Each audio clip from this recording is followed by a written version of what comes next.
Afrika, nchi zote zilizokuwa ndani ya Afrika, Tanzania nchi yangu. Mungu ana ujumbe juu ya nchi.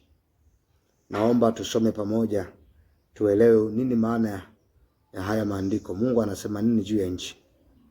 Kitabu kile cha Ezekieli sura ya 22 mstari wa 23, neno la Mungu linasema hivi: neno la Bwana likanijia kusema, mstari 24, mwanadamu uiambie nchi, wewe unchi isiyosafishika wala kunyeshewa mvua siku ya ghadhabu. Narudia tena, neno la Bwana likanijia kusema, mwanadamu uiambie nchi, wewe unchi isiyosafishika wala kunyeshewa mvua siku ya ghadhabu. Tukija tena mstari huu wa 29, Yeremia sura 22 mstari wa 29, anasema, watu wa nchi wametumia udhalimu, wamenyang'anya kwa nguvu, naam, wamewatenda jeuri maskini na wahitaji, nao wamewaonea wageni bila haki. Mstari wa 30, nami nikatafuta mtu miongoni mwao atakayelitengeneza boma na kusimama mbele zangu mahali palipobomoka kwa ajili ya nchi, nisije nikaiharibu, lakini sikuona mtu. Mstari wa 31, kwa sababu hiyo nimemwaga ghadhabu yangu juu yao, nimewateketeza kwa moto wa hasira yangu, nami nimeleta njia yao wenyewe juu ya vichwa vyao, asema Bwana Mungu. Bwana Yesu asifiwe. Ndugu yangu, unajua maandiko matakatifu haya, maandiko yalinenwa kipindi hicho cha wenzetu wa Israeli, lakini Mwisraeli wa sasa ni mimi na wewe. Mungu anatutaka tujue kwamba kuna mahali wananchi wakatenda dhambi. Yawezekana ni viongozi wakafanya dhambi, hata kama sio viongozi, yawezekana basi ni sisi raia tukafanya dhambi.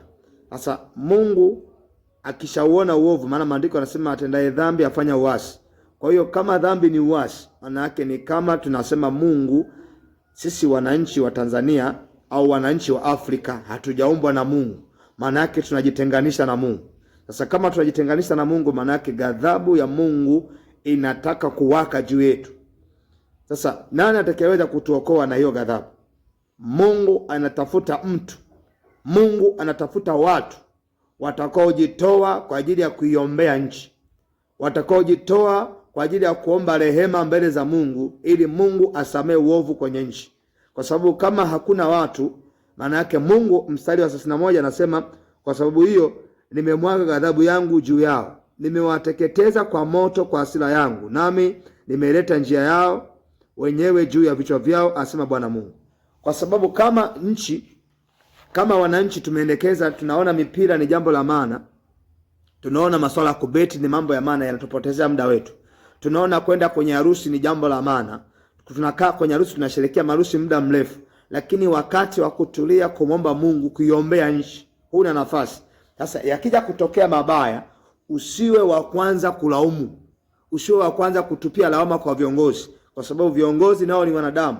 Wakati wowote anaweza akatumiwa na shetani, anaweza pia akatumiwa na Mungu. Kwa hiyo tusipokuwa tunaombea nchi yetu, maana yake wakati mwingine tunaweza tukawa tunaongozwa na shetani. Kile kiti ambacho cha enzi ambacho Mungu amemkabidhi kiongozi wetu, rais wetu, shetani naye anaweza akambadilisha, akaweka uongozi wake, akaweka ukatili ndani ya kiongozi, akaweka kutokuwa na huruma, kama maandiko yanavyosema kwamba wanadhulumiwa wahitaji na maskini. Kwa hiyo wakati mwingine unakuta kutakuwepo na watu ambao watataka uongozi, kwa sababu wao ni maskini, hawana watu wa kuwatetea, watakuwa wananyongwa. Kutakuwa na watu ambao ni wahitaji, watakuwa na uhitaji wa kuwa nao viongozi, lakini kwa sababu hakuna waombaji ndani ya nchi, wale wahitaji watakuwa wananyongwa, watakuwa wanaharibiwa, watakuwa wanauawa, kwa sababu hakuna waombaji.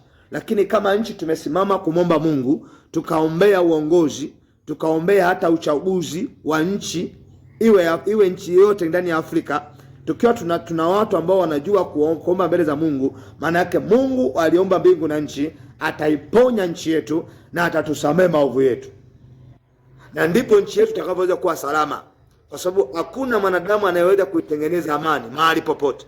Hakuna awe na elimu gani, ana PhD, awe na zaidi ya hiyo elimu ya PhD, kama Mungu hayupo pamoja na huyo kiongozi, hakuna amani itakayoweza kuletwa na maneno yake ya mdomoni, kwa sababu ataweza kuongea maneno ya mdomoni, lakini kutekeleza hataweza kutekeleza, na ndipo uharibifu unapoanza.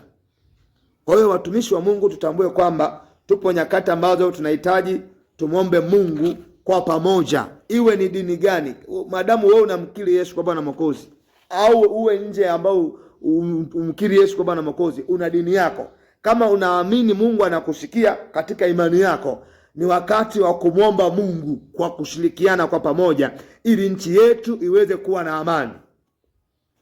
Kitabu kile cha Mambo ya Nyakati wa Pili, ile sura ya 7 mstari 18, anasema hivi: ikiwa watu wangu walioitwa kwa jina langu watajinyenyekesha na kuomba na kulitafuta uso na kuziacha njia zao mbaya, basi nitasikia toka mbinguni na kuwasamehe dhambi yao na kuiponya nchi yao.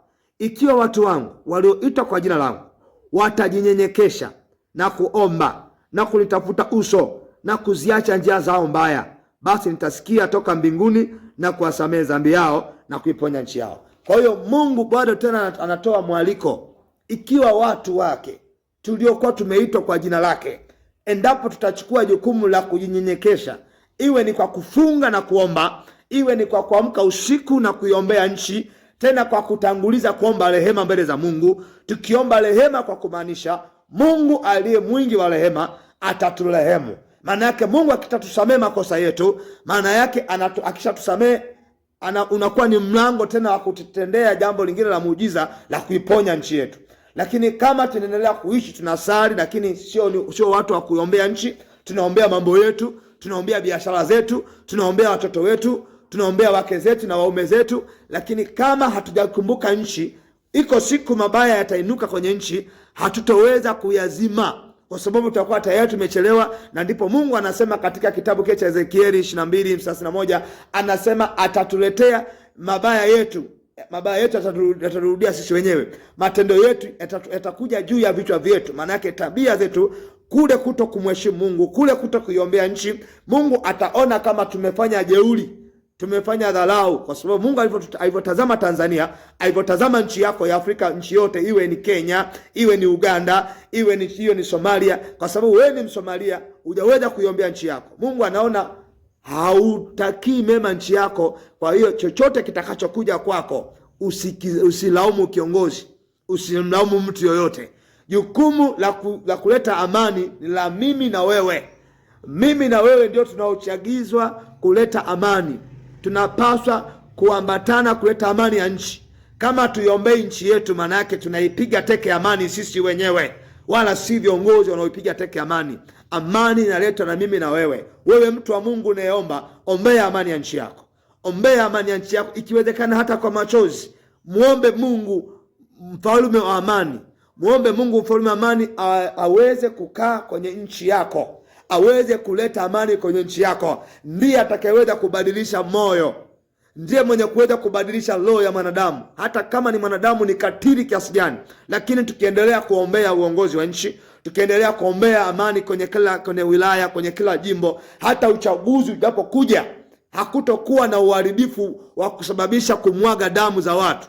Lakini kama hatung'ang'ani kuomba Mungu, maana yake yatakayoinuka, watu watakapoanza kuchinjana, watakapoanza kulipuana mabomu, basi hiyo lawama usitoe kwenye kinywa chako. Tambua kwamba wewe ndio chanzo cha kuharibu amani ya nchi yako. Naomba niishi hapo. Mimi naitwa mchungaji Richard Mwambungu, niko Nzega, Tabora. Naomba tushirikiane wote katika kuiombea nchi. Kama uko tayari kuiombea nchi, basi tunaweza tukaomba wote, tukaombea kila eneo. Nitakuongoza hata kama hujawahi kuomba juu ya nchi, basi nitakuombea, nitakusaidia namna ya kuweza kuingia kuiombea nchi. Baba, katika jina la Yesu Kristo, mwana wa Mungu aliye mbinguni na nchi, naileta nchi yangu Tanzania naileta mbele zako Bwana. Naombea uongozi wangu, uongozi wa juu, yani rais pamoja na makamu rais. Naombea na waziri mkuu. Naombea Bwana mawaziri wote. Bwana wajalie hekima na maarifa. Wajapokuwa katika kikao chao, Mungu hekima yako ikaweze kuamua kwenye vikao vyao. Ni katika jina la Yesu Kristo na kwa damu yako Yesu. Baba, naombea pia viongozi wengine wa chini. Naombea makatibu tawala wa mikoa. Mungu, naombea viongozi wenye viti wa vyama vya siasa wote. Mungu, nawaombea kwa damu yako Yesu. Mungu, neema yako iweze kuwafunika. Wajalie hekima na maarifa. Wajue namna gani ya kuendesha siasa yenye amani. Isiwe siasa yenye machafuko. Baba, tunatamani amani yako endelee kudumu ndani ya Tanzania. Ni katika jina la Yesu. Mungu uliomba mbingu na nchi, pia naenda kuombea. Naombea majimbo yote yatakayopitisha madiwani, yatakayopitisha wabunge. Huko pia Bwana, amani yako ikapate kutawala. Kwa jina la Yesu Kristo na kwa damu yako Yesu. Mungu, watawale hao viongozi watakaotaka kushindania hizo nafasi. Mungu, hekima yako, maarifa yako, huruma yako, upendo wako vikawe sehemu kwenye maisha yao. Wakatambua ya kwamba katika uchaguzi kuna kushinda na kushindwa. Hayo yote yakawe mioyoni mwao. Wasiwe ni watu wenye kusababisha machafuko. Ni katika jina la Yesu. Tanzania yangu Bwana iombea. Naombea mipaka yote. Naombea Bwana madiwani wote. Mungu, naombea hata wenye viti waliopita. Bwana Yesu, amani yako ikapate kutawala. Naombea mabalozi ndani ya Tanzania wote. Mungu, waliokuwa nje ya Tanzania na waliokuwa ndani ya Tanzania. Bwana, amani yako Mungu ikatawale kwa viongozi hao mabalozi. Kwa jina la Yesu, wakawe mawakili wenye kupeleka sifa njema ya nchi katika jina la Yesu Kristo na kwa damu yako Yesu. Baba, Tanzania iwe ni nchi ya amani, maana wewe Bwana ni mfalme wa amani. Maandiko matakatifu ya watumishi wako wamesema tuitafute sana amani na huo utakatifu, ambao pasipo huo utakatifu Bwana hatuwezi tukakuona wewe Mungu. Tujalie Tanzania tupate amani. Tujalie Mungu mikoa yote. Bwana, wakuu wa mikoa wote Mungu, na nuruhusu amani yako ikatawale mioyoni mwao. Na waombea wakuu wa wilaya wote, amani yako Mungu ikatawale kwenye mioyo yao. Ni katika jina la Yesu Kristo. Hawawezi kuongoza nchi pasipo wewe Mungu, maana wewe Mungu ndio mtawala. Wewe Mungu ndio uliyemwambia Nebukadneza ya kwamba wewe ndio uliyempa hicho cheo wakati ameanza kutumia uongozi madaraka yake. Mungu ukampeleka misituni, ukampeleka kwenda kula nyasi sawasawa na wanyama. Mungu, kwa sababu Mungu unataka kuheshimiwa, maana wewe kila nchi, kila taifa Bwana unamweka kiongozi Mungu unayemtaka. Baba, pia tunaombea uchaguzi ambao uko mbele yetu. Mungu, endelea kutawala huo uchaguzi. Amani yako Bwana ikatawale. Baba, nasimama kinyume na roho ya kafara. Nasimama kinyume na roho zote za kafara kwa jina la Yesu Kristo na kwa damu ya Yesu. Nasimama kinyume na mbinu zote za giza zenye kutumia watu wasiojulikana kutoa uhai wa watu. Nazipinga hizo roho zote za watu wasiojulikana, kikundi cha watu wasiojulikana chenye kutumwa kwa ajili ya kupeleka sumu, kinachotumwa kwa ajili ya kuleta maafa. Bwana Yesu, kikatekwe, kikakamatwe kwa jina lako Yesu. Wakadhibitiwe hao watu wenye kusababisha maafa, wenye kusababisha taharuki kwenye nchi. Mungu, tumezoea nchi yetu iwe ya amani. Baba, katika jina la Yesu Kristo naombea amani yako ikatawale familia zetu, ikatawale mipaka yetu, ikatawale kila kona ya nchi yetu. Bwana, amani yako ikapite, ikatawale kila nyumba, amani yako ikawepo. Hiyo taharuki naipinga kwa jina la Yesu Kristo. Naipinga taharuki ya mauaji, napinga taharuki ya kupigana risasi, naipinga taharuki ya kwenda kuomba misaada kwenye nchi zingine kwa ajili ya kuleta vita Tanzania. Naipinga hiyo roho chafu ya kulipa kisasi, roho ya malipizi, vyama vingine vya siasa ambavyo vitataka kulipa malipizi kwa namna yote. Ninapinga hayo malipizi kwa damu ya Yesu Kristo. Kwa jina la Yesu Kristo napinga hayo malipizi. Baba, anasababisha amani kwa jina lako Yesu, amani iweze kutawala Tanzania. Baba, kama neno lako lilivyosema umetafuta mtu kwa ajili ya nchi. Baba, nami nimejitokeza, niko tayari kuombea nchi yangu. Yesu, pia naomba Roho yako Mtakatifu ukaendelee kuinua maelfu ya watu kuendelea kuiombea nchi yetu ya Tanzania, pamoja na wale Mungu ambao wananisikiliza ambao wako nchi zingine, wako Kenya, wako Uganda, Uganda, wako Rwanda, wako Burundi. Pia Bwana, himiza watu hao we Bwana, wakaweze kuziombea nchi zao, wakaombee nchi zao Bwana. Afrika Mashariki wakaweze kuiombea. Yesu, pia wakaweze kuombea nchi zao Afrika nzima. Pia nami naombea Afrika Mashariki, naombea uongozi wa Afrika Mashariki. Mungu, leta amani kwenye uongozi wa Afrika Mashariki. Baba, pia naombea uongozi wa Afrika nzima. Baba, katika jina la Yesu Kristo, amani yako katawale Afrika nzima. Nchi zote ndani ya Afrika nazifunika kwa damu yako Yesu. Amani yako Bwana katawale, ni katika jina la Baba, la Mwana na Roho Mtakatifu. Amen. Na Mungu awabariki sana. Karibuni sana. Mungu awabariki sana. Ukitaka kunihitaji kwa ajili ya mikutano ya Injili, niko tayari. Pia ni mchungaji lakini pia ni mwinjilisti. Karibu sana. Namba zangu napatikana kwa 0788953151. Na Mungu awabariki sana. Mbarikiwe na Bwana, muwe na siku njema. Bye.